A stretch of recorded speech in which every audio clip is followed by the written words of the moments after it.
A Nigerian court has authorized Vice President Goodluck Jonathan to act as the country's leader in the absence of ailing President Umaru Yar'adua. The federal court in Abuja says Jonathan can act as president without a formal transfer of power.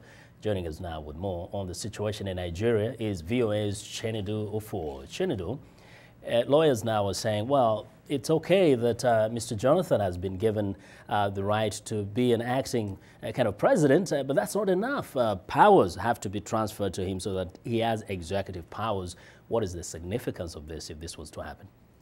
Well, what the consensus among Nigerians is that the court ruling has made a controversial problem even more controversial. It has even made it more difficult now for the country to move forward in what is gradually unraveling as a constitutional problem. What it essentially means is the status quo still remains. Jonathan is the vice president, but he cannot act as the president. There are certain decisions that cannot be taken until a formal transfer of power is done. And that means President Umaru Yar'adua would have to, on paper, transfer power, pass that to the National Assembly, who would in turn now pass a law asking Jonathan to act as president until the president returns from Saudi Arabia. So short of that, the court can actually overrule the president and make this kind of a ruling, isn't it? The court can. That's in practice. But putting that into actual action is what is the problem now. The courts have ruled, but as you can see, it's not going to happen. And Vice President Jonathan is unlikely to obey this court case unless there's a formal transfer of power.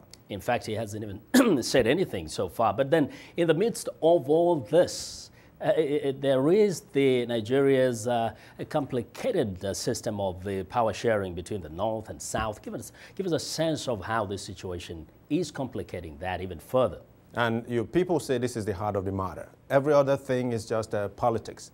But the real issue was there was a gentleman's agreement within the ruling People's Democratic Party that power would rotate between the North and the South. Former President Olusegun Obasanjo served 2 terms of 8 years. He has taken the slot for the South.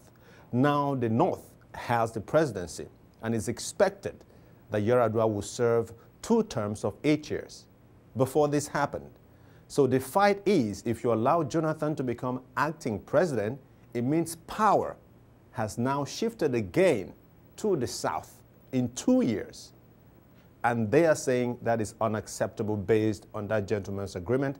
What they want to do is for him to continue to act until Yar'adua is well enough to come back, serve out his term, and if he's unable to serve another 4-year term, they would have to get another northerner to serve as president, or at least win election as president, to serve another 4 years. And that is the only thing that will satisfy the North.